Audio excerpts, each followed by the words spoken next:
ชิน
หัวหน้าการทหารกองพลคณะที่4ที่เคารพและนับถือเพื่อนสายพันเอกสมคิดกิติยราชหัวหน้าการเมืองกองพลกองโดยคณะพักคณะประชาการกองพลทหารที่4ที่เคารพและนับถือเพื่อนบรรดาสหาย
สวัสดีเพื่อนชาย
ประจำปี2021ของกองพลทหารภาคที่4ใกล้จะเริ่มต้นเริ่มต้นเริ่มต้น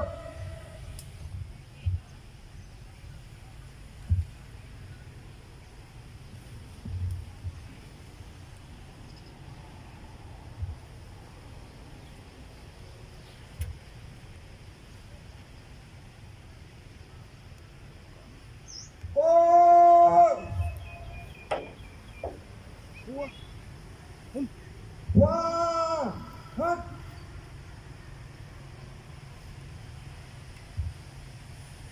ตะโกนแห่งกัน10 เมตรนะ ตา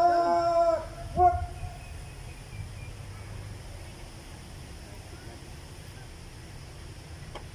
ตาเปิด เปิด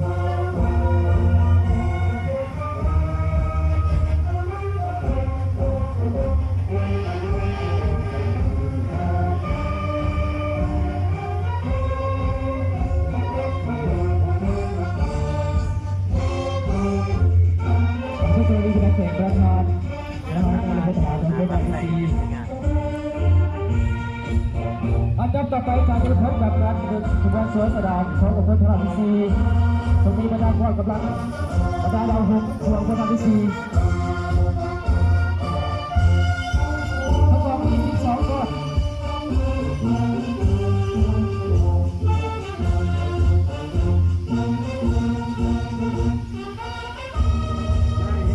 จากโรงเรียนไทยในต่างประเทศสมควรกับประธานเราหกต่างๆที่สกุลดูงานและลูกแรงที่ดูเรื่องเขาอยากให้ศาสนาหลายๆประเทศยกประเทศชาติและคงพระมหากษัตริย์ประเทศชาติอย่างสมเกียรติ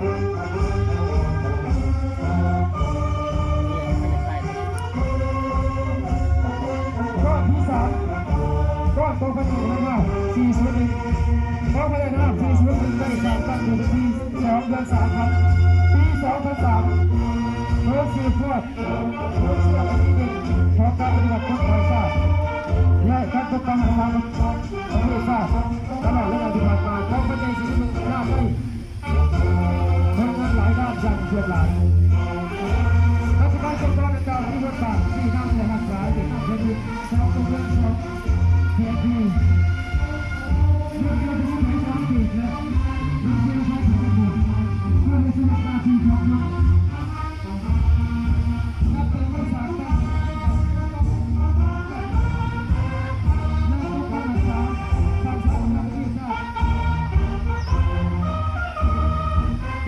ของเราครับในประวัติศาสตร์ชาวบ้านก็มีมาพูดประวัติศาสตร์ได้ในพิจารณาได้หลายยุคหลายสมัยปัจจุบันเป็นการสืบต่อปฏิบัติหน้าที่อย่างไม่เบื่อโดยเฉพาะองค์คณะชนคณะการเรียนการสอบการสอบการศึกษาหน้าของผู้สมัครครับอาภาพจ้าอาจารย์รับผลเราพยายามต้องการในหน้าที่ของพวกเราเป็นประมาณข้อที่5ข้อของพระเจ้าคณะที่9น้องครับน้องเราที่9สามการเป็นผู้ที่ชีวิตตัวที่2ของพระเจ้าที่12ในเป็นผู้สามต้องพระว่าปฏิบัติทุกอย่างทุกอย่างในเมืองทุกอย่างในที่ของพระเจ้าของปีหน้าและที่ตลอดกาลผู้ชมติดตามและรับสู่ตัวสุภาพนาทีครับและน้องสาวสาวก็ที่6ที่7นะครับโอเคดีดิ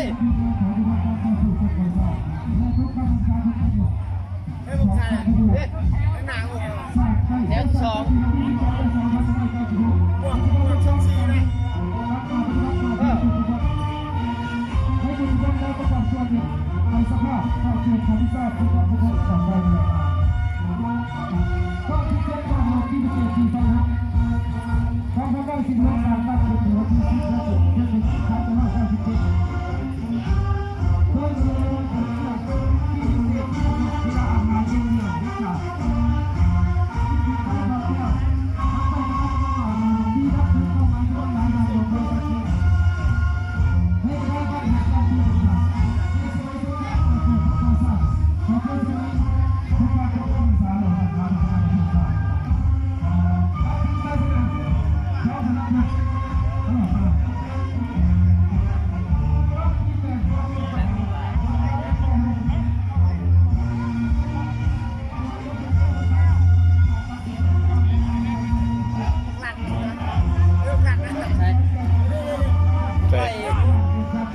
แซ่บเลย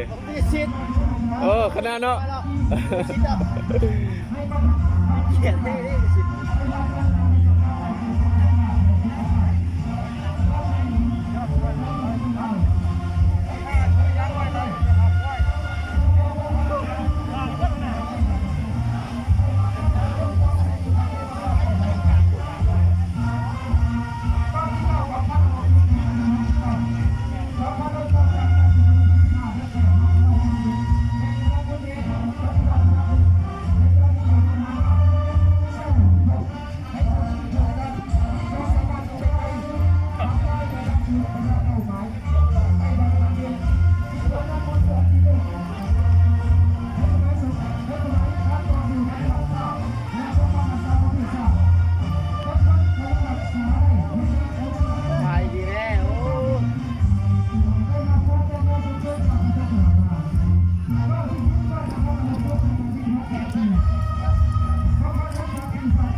Thank